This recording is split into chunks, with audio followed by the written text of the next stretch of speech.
요한복음 13장, 14장, 15장, 16장 그리고 17장은 예수님의 기도문인데요. 바로 17장까지라도 다 같은 시간적 배경을 가지고 있다라고 있습니다. 때는 바로 6월절 전이었던 거죠. 세례 요한이 자신에게 세례를 받기에 나오는 그 예수님을 보면서 이렇게 외쳤습니다. 보라, 세상 죄를 지고 가는 하나님의 어린 양이로다.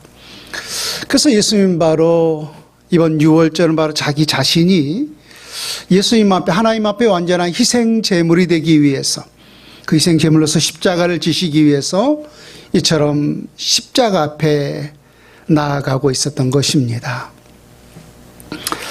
그래서 바로 원수들에게 붙잡히기 전날 밤이었어요. 사랑은 주의 제자들을 모아놓고 이제 예수님에게 어떠한 일들이 닥치는지, 또 예수님을 따랐던 제자들에게는 어떠한 일들이 다가오는지, 앞으로 되어질 일들에 대해서 밤을 새우면서 이런저런 많은 말씀들을 나누셨던 것을 보게 됩니다.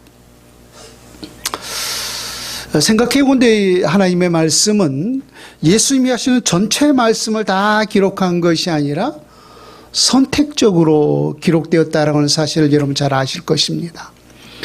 그러고 본다면 그 밤에 오늘 13장부터 17장까지 또 참으로 많은 하나님의 말씀이 기록되어 있는데, 그것 외에도 얼마나 더 많은 말씀이 하셨을까 라고 하는 또한 그런 상상도 해보게 됩니다. 우리가 지난 요한복음 13장부터 오늘 16장까지 이르렀습니다마는 예수님께서 하신 그 많은 말씀 가운데 가장 중요한 말씀 한 두 가지만 키워드로 여러분들에게 말씀을 드린다면은, 하나는 내 아버지께로 감이라 라고 말씀을 하셨어요. 예수님 늘 입버릇처럼 말씀하셨죠. 나는 이 땅에 보내심을 받은 자. 그래서 하나님 아버지로부터 이 땅에 보내심을 받은 자였기 때문에 그 보내심을 받은 자로서 모든 사명을 다 감당한 이후에는 누구께로 간다는 거예요? 나를 보내신 아버지께로 감이라. 그래서 그 밤에 가장 중요했던 말씀 중에 하나가 바로 나는 내 아버지께로 돌아가려 함이라. 두 번째는 내가 떠나가는 것이 너희에게 유익이라라고 했어요. 제자들의 생각은 달랐어요. 그들은 오직 누구만을 바라보았어요. 오직 예수님만을 바라보았잖아요. 많은 이적과 기적과 또 수많은 능력과 또 엄청난 그 하나님의 말씀들을 선포했을 때 수많은 무리들이 몰려오는 그 모습을 보면서 이러한 예수님의 제자가 되었다는 것에 대해서 자부심이 있지 않았겠습니까? 그런데 그렇게 3년 동안 예수님을 따라왔는데 이제 예수님이 떠나간다는 거예요. 근데 참 아이러니한 것은 내가 떠나가는 것이 오히려 너에게 유익이라는 거예요. 예수님 왜 제자들에게 유익이었는지 이어서 말씀해 주셨죠. 내가 떠나가야만이 보혜사 성령을 너희에게 보내리니 라고 말합니다. 그래서 그 이후에 우리가 결과를 보았을 때 실제적으로 예수님이 떠나가시고 보혜사 성령이 그들 가운데 오셨을 때 그 제자들에게 얼마나 큰 유익이었다는가를 우리는 그 결과를 통해서 알 수가 있었습니다. 무엇보다 성령이 그들 가운데 임했을 때 예수가 누구였는지를 그들은 밝히 알았잖아요. 예수가 메시아였다라고 하는 사실을, 예수가 유일한 구원자였다라고 하는 사실을 그들은 분명히 깨달았고요. 또 두 번째 유익은 무엇보다 하나님의 말씀을 밝히 깨달았어요. 또 세 번째는 그들이 예수님을 따르면서도 죄가 무엇인지 분명하지 않았어요. 근데 성령이 그들 가운데 임재하심을 통하여서 죄가 무엇인지를 선명하게 그들은 깨달을 수가 있었습니다. 그래서 가장 중요한 부분 중에 하나가 바로 내가 떠나가는 것이 너희에게 유익이라 떠나가야만이 보혜사 성령을 너희에게 보내리니라고 말입니다. 그러나 안타깝게도 영적으로 무딘 주의 제자들은 예수님이 하신 그 말씀 자체를, 말기 자체를 알아먹지를 못했어요. 그래서 단지 예수님이 떠나간다는 그 말에만 매여서 그들은 마음에 큰 근심과 오히려 두려움이 가득했다라고 했습니다. 예수님이 떠나가는 것이 정말로 유익이라고 하는 그 사실을 알았다면은 오히려 그들은 예수님 그 말씀을 기쁨으로 받아들일 수 있었을 터인데, 그 사실을, 예수님이 그 말기 자체를 알아먹지 못하니까 예수님이 우리를 버리고 어디 간단 말인가 라고 하면서 예수님이 떠난 것 자체에 대해서 큰 근심과 두려움에 빠져 있었던 사실을 보게 됩니다. 그때 오늘 다시금 예수님께서 이제 제자들을 떠날 때가 되었음을 이제 아시고 마지막으로 직접적으로 오늘 본문에 이렇게 말씀해 주셨습니다. 16절을 볼까요? 조금 있으면 너희가 나를 보지 못하겠고 또 조금 있으면 너희가 나를 보리라. 다시 한번 읽어드릴게요. 잘 들어보세요. 조금 있으면 너희가 나를 보지 못하겠고 또 조금 있으면 너희가 나를 보리라. 여러분 혹시 이 말씀이 무슨 뜻인지 이해할 수 있겠습니까? 아마 답변은 하지 않아도 우리가 이 전체 전후 문맥의 그 내용을 알고 있기 때문에 아마 대충 어느 정도 감은 잡고 있으리라고 저는 생각합니다. 지금 조금 있음이 지금 두 번 반복하고 있어요.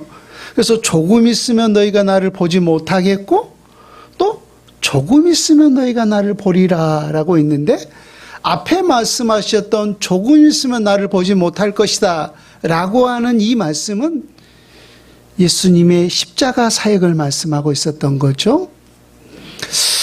이 밤이 지나면은 예수님은 바로 가룟 유다의 배신에 의해서 은 30에 팔렸고 또 많은 대제사장들의 군졸에 의해서 원수들에게 예수님은 체포당하지 않습니까?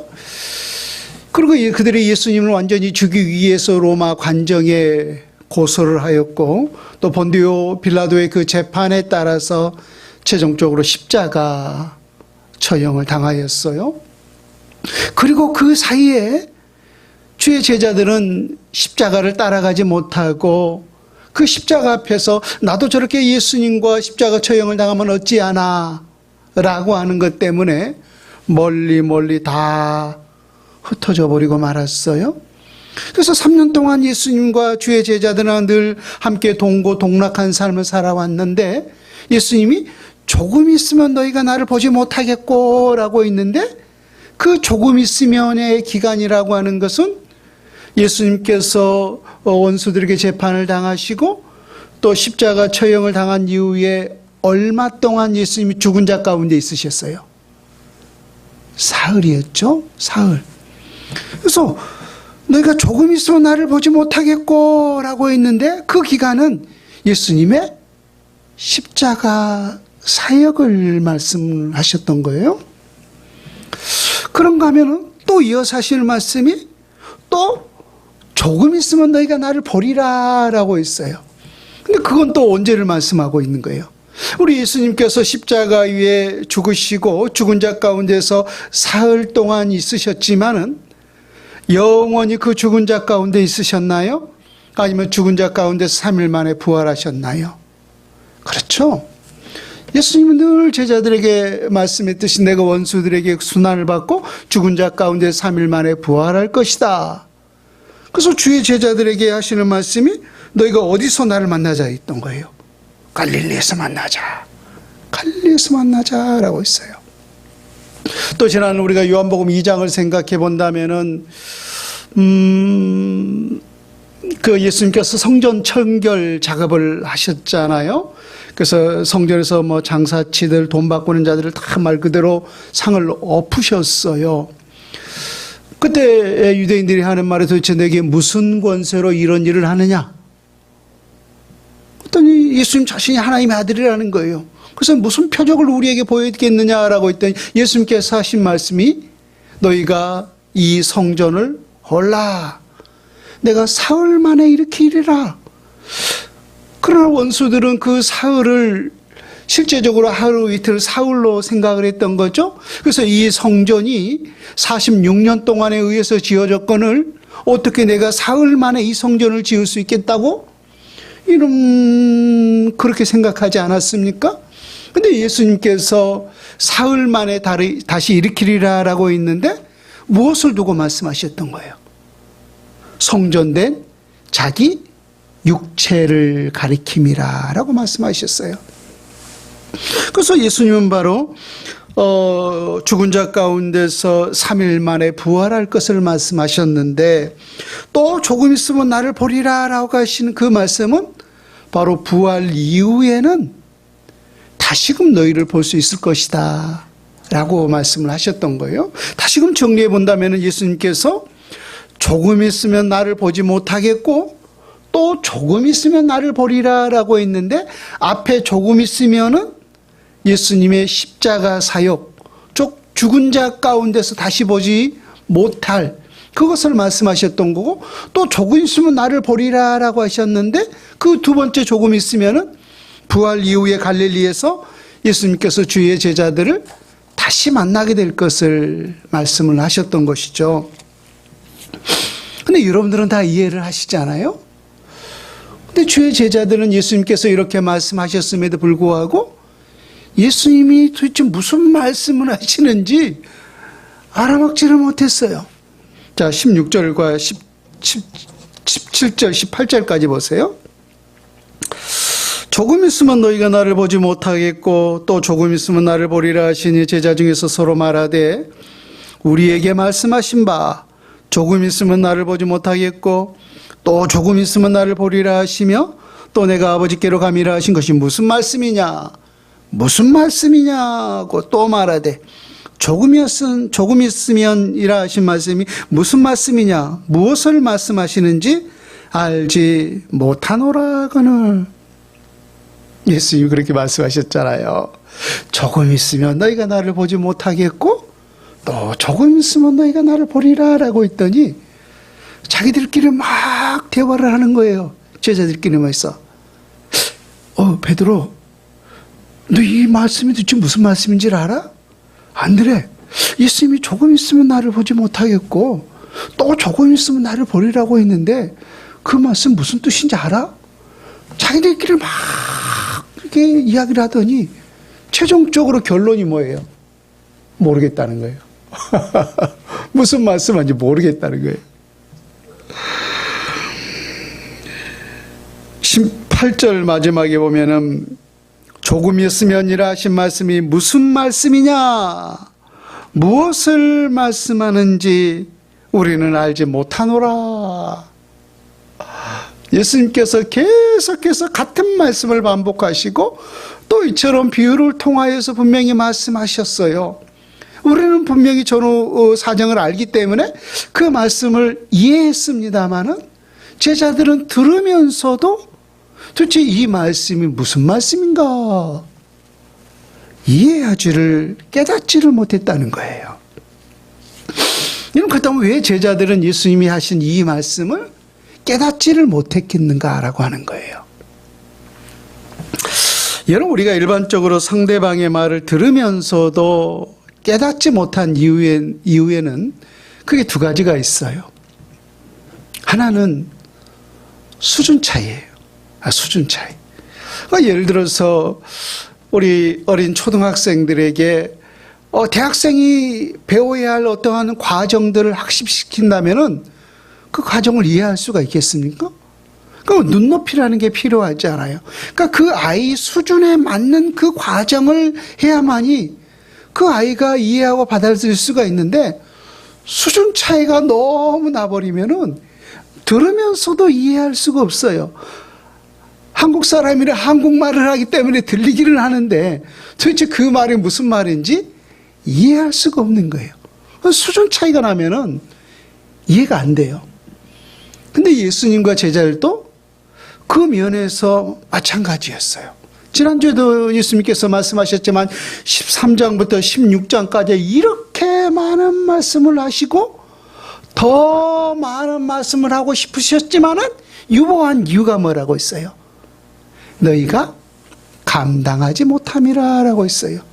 그러니까 제자들이 그 영적 수준이 올라오지 못했기 때문에 예수님께서 하고 싶은 말씀을 더 하고 싶었지만은 거기서 멈춘 이유는 해봐야 그들이 깨닫지 못하기 때문이었던 거죠.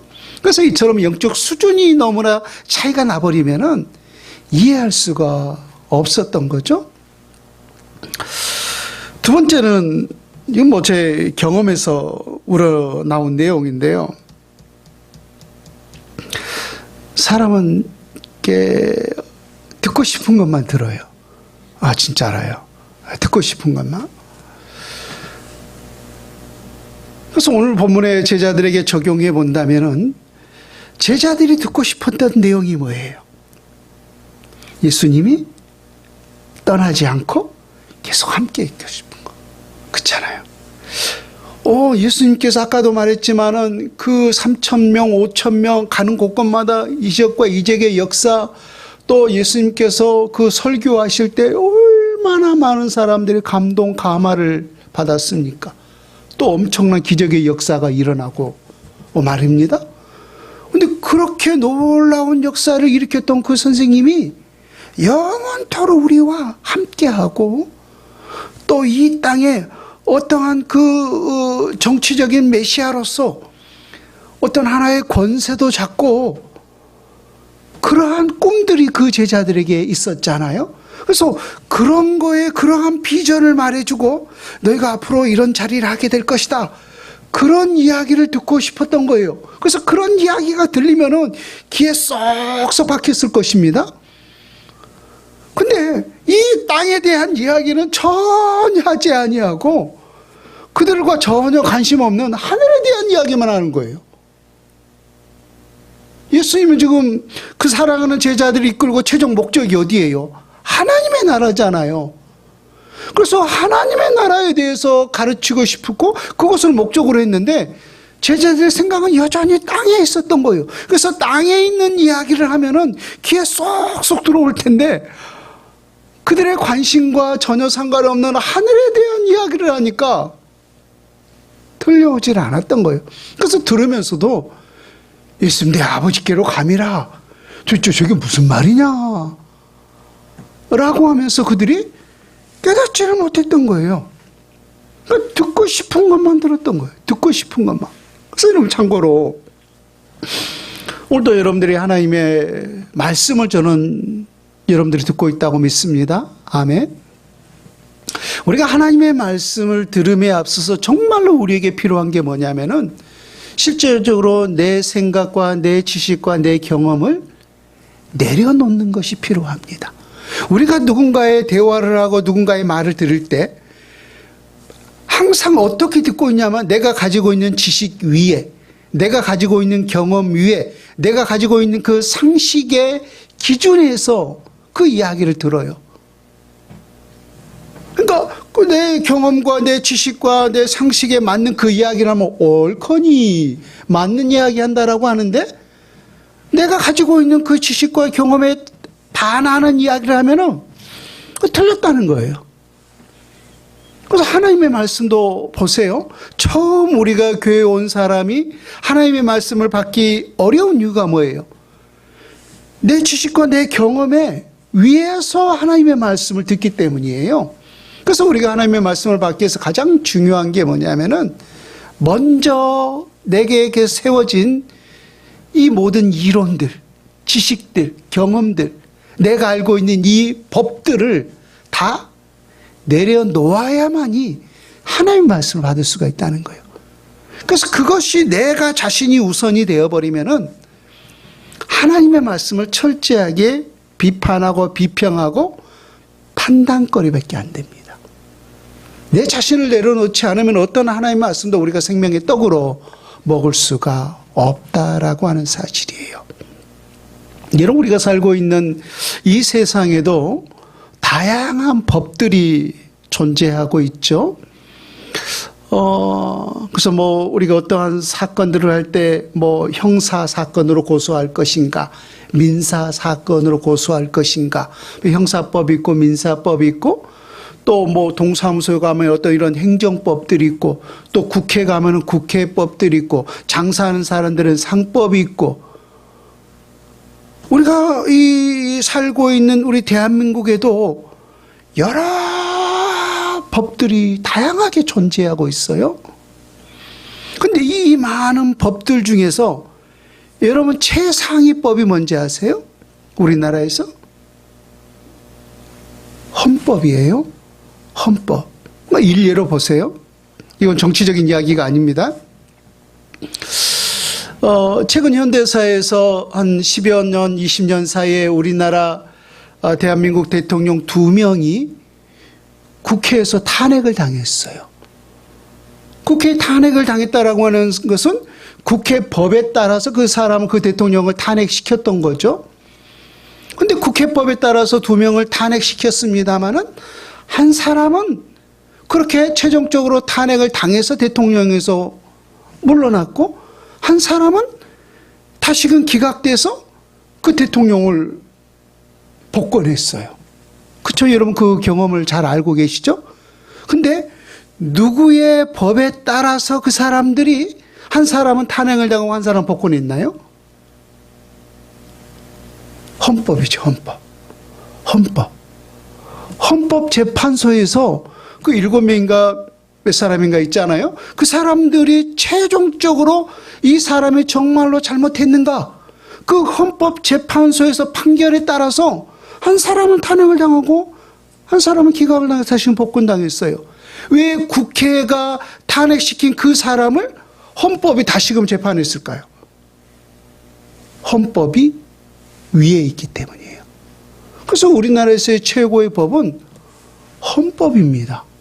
아무리 국회의원들이 뭐 어쩌고저쩌고 한다 할지라도, 아무리 뭐 경찰들이 뭐 법 있는 사람들이 뭐라 할지라도 최종적으로는 헌법의 판단에 따를 수밖에 없는 거예요. 왜?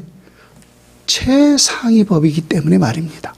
무슨 말씀을 여러분들에게 드리고 싶은가 하면은, 우리 모든 하나님의 사람들에게 있어서 최상위 법이 뭐냐 이거예요. 저는 하나님의 말씀이 곧 우리 모든 믿음의 사람들에게 있어서 최상위 법인 줄로 믿습니다. 우리에게 아무리 세상의 법이 있고 내 자신에 따른 어떤 기준의 법이 있다 할지라도 하나님의 말씀이 하라 하면은 아멘 하는 것이고, 하나님의 말씀에 하지 마라 하면은 아멘 하면 순종하는 것. 그것이 뭐 우리가 따라야 할 최상위의 법인 줄로 믿습니다. 우리가 지난 사사기 때를 우리가 보았습니다마는 그 사사기 백성들이 망할 수밖에 없었던 게 뭐예요? 하나님의 최상위의 법, 하나님의 말씀이 있었음에도 불구하고 자기 생각에 옳은 대로 행하였더라. 그러니까 자기 자신이 법이었던 거죠. 다시금 돌아간다면은 우리가 하나님의 말씀을 받기 위해서 정말로 필요한 게 뭐냐면은 내 지식과 내 경험과 내가 알고 있는 모든 이론의 지식들을 내려놓아야만이 하나님의 말씀을 받을 수가 있고, 그 말씀에 우리가 아멘할 수가 있고, 그 말씀에 우리가 순종할 수가 있다라고 하는 사실입니다.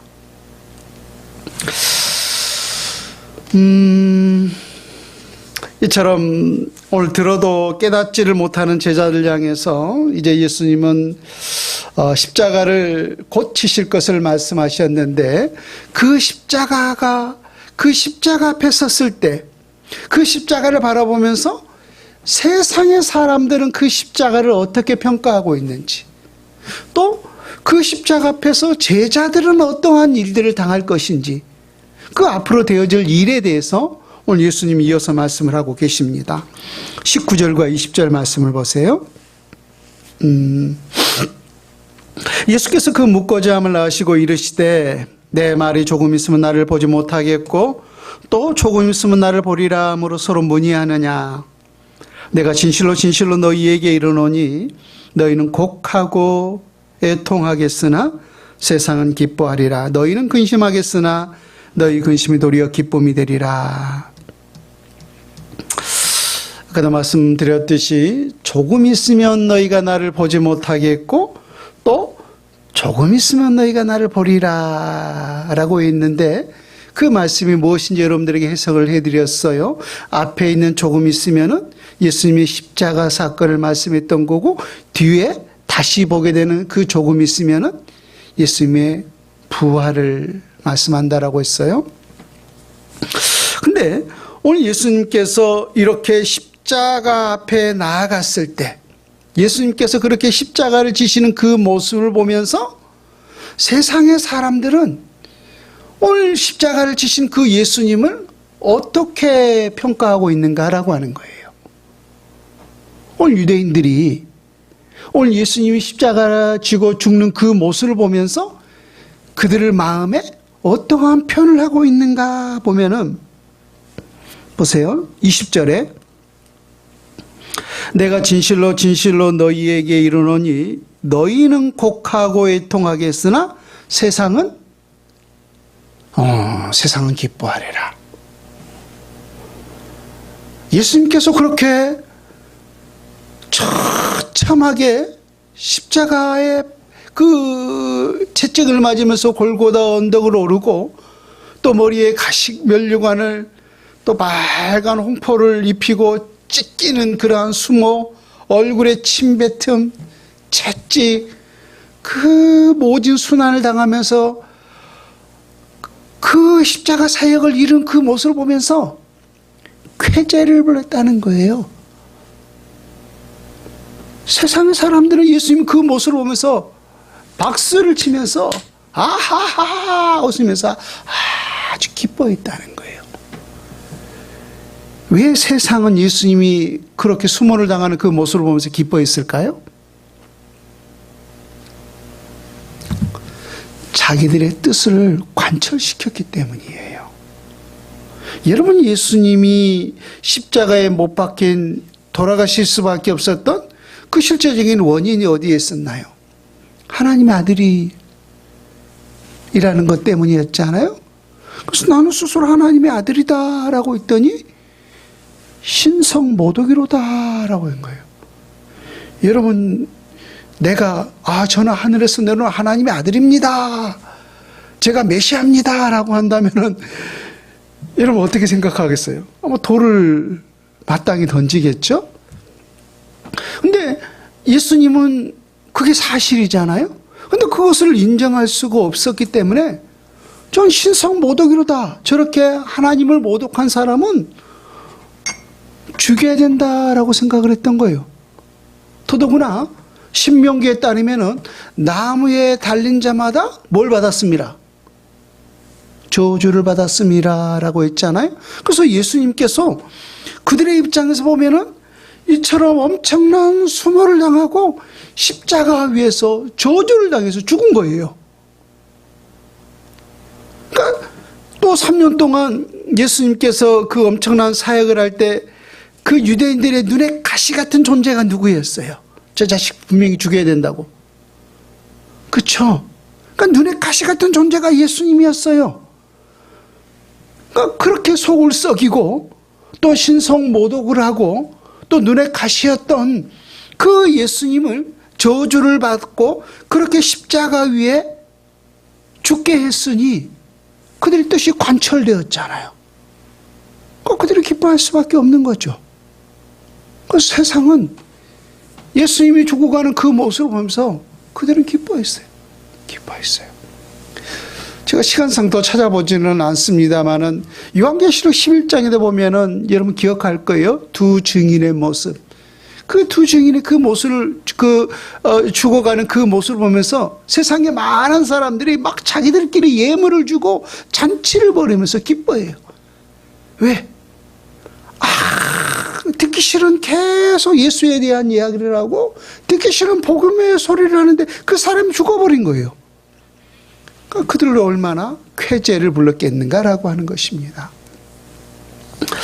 그런 반면에 오늘 제자들은 십자가 앞에서 어떠한 일들을 당하게 되었는가? 20절에 보면은 너희는 곡하고 애통하겠으나 라고 했어요. 세상은 기뻐하고 주의 제자는 예수님이 그 십자가를 당하는 모습을 보면서 곡하고 애통하게 되어 있다는 거예요. 자, 근데 여러분 이 말씀을 잘 생각해 볼 수 있어야 해요. 왜 그러냐면은 예수님께서 그렇게 십자가 위에서 처형을 당하셨을 때 실제로 제자들이 예수님이 당하는 그 모습을 보면서 십자가 앞에서 하고 곡하고 애통했나요? 안 했어요. 물론 막달라 마리아를 비롯한 몇몇의 여인들이 예수님이 그렇게 처참하게 죽는 그 모습을 보면서 그 앞에서 곡하고 애통하는 모습은 있었습니다마는 주의 제자들은 그러지를 못했어요. 오히려 제자들은 자기도 그렇게 당할까봐 다 46개 주랭랑을 주고 말았어요. 근데 왜 예수님은 그 제자들을 향해서 세상은 기뻐하고 너희는 나의 죽음을 보면서 곡하고 애통하겠으나라고 했을까요? 여러분 이 표현을 좀 잘 생각해 봐요. 우리가 곡을 하고 애통하는 것은 그 망자에 대한 반응이에요. 일반적인 반응. 우리가 사람이 죽게 되면은 그 앞에서 막 웃을 수가 없잖아요. 그러니까 그 온 가족이 슬픔을 당하는 그 모습을 보면서 엄숙하게 함께 슬퍼하는 게 그게 일반적인 망자에 대한 자세 아닙니까? 그래서 곡하고 애통하겠으나라고 하는 것은 일반적으로 죽은 자에 대한 표현이었던 거예요. 그러면 예수님께서 너희는 곡하고 애통하겠으나라고 하는 그 말씀은 너희들이 나를 어떠한 자로 받아들이는가라면은 단지 그렇게 십자가 처형을 당하고 죽은 자로만 여기겠다는 거예요. 죽은 자로만. 그들이 진짜로 예수님이 부활할 걸 알았습니까? 지금 말씀도 지금 깨닫지를 못하고 있는데 예수님이 부활할 것을 그들은 상상도 못했잖아요. 그래서 그들이 부활할 것을 정말로 깨달았다면은 그 이후에 예수님을 대하는 자세가 그러질 않았겠죠. 그래서 곡하고 애통하겠으나라고 하는 그 말씀은 단지 그렇게 예수님 십자가 위에서 죽은 자로만 받아들였다라고 하는 그 말씀이었던 거예요. 그래서 주의 제자들이 정말로 예수님이 그렇게 십자가에 처형을 당하시자 그들의 여러분 반응을 잘 아시죠? 두려움이 가득했다라고 했어요. 자기들의 어떤 제자들은 두세 명이 같이 있으면서 혹시 자기들의 그 있는 곳이 탄로날까봐 문을 닫았다라고 성경에 이야기하고 있어요. 베드로도 그랬잖아요. 너도 그와 함께 있었던 도당이었도다라고 했잖아요. 베드로 당신도 예수님과 함께하는 그 무리 아니냐라고 했을 때 아니라고가 나는 그 사람과 전혀 모른다라고 하는 거예요. 나는 그 사람과 전혀 상관없는 사람이라고 했잖아요. 그 이유가 뭐겠어요? 내가 그 사람과 함께 있었던 도당이라면은 나도 누구와 같이 나도 예수님과 더불어서 저렇게 죽임을 당할 수밖에 없을 것 아닌가라고 하는 그 두려움 때문에 그들은 집에 있으면서도 문을 꼭 닫고 있었다라고 했어요. 그러나 예수님은 20절에 이렇게 말씀합니다. 내가 진실로 진실로 너희에게 이르노니 너희는 곡하고 애통하겠으나 세상은 기뻐하리라. 너희는 근심하겠으나 너희 근심이 도리어 기쁨이 되리라. 너희 근심이 도리어 기쁨이 되리라. 왜 예수님의 제자들의 근심이 기쁨이 될 수밖에 없었을까요? 그 근심의 원인은 죽음에 대한 두려움 때문이었죠. 근데 그 죽음에 대한 두려움이 기쁨이 될 수 있었던 것은 그 죽음이 죽음으로 끝나는 것이 아니라 사망의 죄악의 권세를 깨뜨리고 죽은 자 가운데서 부활의 역사가 있었기 때문이었던 거죠. 22절 말씀을 보십니다. 지금은 너희가 근심하는 내가 다시 너희를 보리니 너희 마음이 기쁠 것이요 너희 기쁨을 빼앗을 자가 없으리라 라고 했어요. 여러분 세상에 주는 기쁨도 참 만만치 않아요. 세상에 주는 기쁨도 있어요 분명히. 우리 참 가까이 가을 되면 이제 이런 예식들이 많이 있어가는데 또 예전에 우리 결혼하는 그런 모습들 또 요즘 젊은 쌍쌍들이 결혼하는 그 모습을 보면서 참 얼마나 기쁠까, 얼마나 좋을까, 그쵸? 또 우리 자녀들 그 모습을 보면서 아, 얼마나 참 기뻐했습니까? 응애 하고 태어난 그 모습을 보면서 그래서 남편의 모습, 또 결혼하는 그런 모습, 또 자녀들의 모습, 그걸 보면서 우리가 참 기쁨을 금치 못해요. 근데 생각해 보면은 그것이 항상 우리에게 기쁨인가 하는 거예요. 우리의 남편 때문에, 우리 아내 때문에 여러분 항상 기뻐합니까? 아니면 그놈의 아내 때문에, 그놈의 남편 때문에 때로는 우리가 근심이 있을 때가 있습니까? 그렇죠? 우리 자녀도 마찬가지예요. 우리 자녀를 또 생각했을 때 참 얼마나 기쁨을 주는지 몰라요. 근데 자녀들이 때때로 속을 썩이면은 또 우리 마음에 얼마나 큰 근심을 끼치는가라고 하는 거예요. 그러니까 세상에서 우리에게 주는 그 모든 기쁨은 다 유한이에요. 한정적이라는 거예요. 어떨 때는 기쁨이 주기도 하고 어쩔 때는 근심이 되기도 하고 그렇지만은 하나님이 우리에게 주시는 그 기쁨은 영원하다는 거예요. 영원하다는 환경의 지배를 받지 않는다는 거예요. 여러분 바울을 보세요. 바울이 예수 그리스도를 만났을 때 그 환경적으로 본다면 더 좋은 일이 있었나요? 아니 예수님을 만나기 전에 어떻게 보면 환경적으로 더 좋았나요? 그쵸. 더 전에 그에게 권세가 있었잖아요. 힘이 있었고. 근데 예수님 만난 이후에는 말 그대로 생고생했잖아요. 40의 감암매를 5번 맞고 3번 태장으로 맞고 유대인에 이어 강에 이어 산에 이어 죽을 고비를 그렇게 많이 남겼어요. 근데도 불구하고 그가 늘 빌립보 교회에 편지하면서 또 데살로 교회, 네가 교회에 편지하면서 늘 하시는 말씀 중에 하나가 뭐였어요? 기뻐하라. 항상 기뻐하라 했어요. 하나님이 주신 그 영적 기쁨을 환경이 빼앗을 수가 없었던 거예요. 여러분 예수 안에 우리가 늘 살아갈 때 예수 그리스도의 영으로 우리가 충만한다면 우리의 기쁨을 결탄코 세상 것에 빼앗기지 않는 줄로 믿습니다. 그 기쁨으로 여러분 세상을 이기십시오. 그 기쁨으로 죄악을 이기시고 그 기쁨으로 우리의 삶을 이겨낼 수 있기를 주 예수님의 이름으로 축원을 드립니다.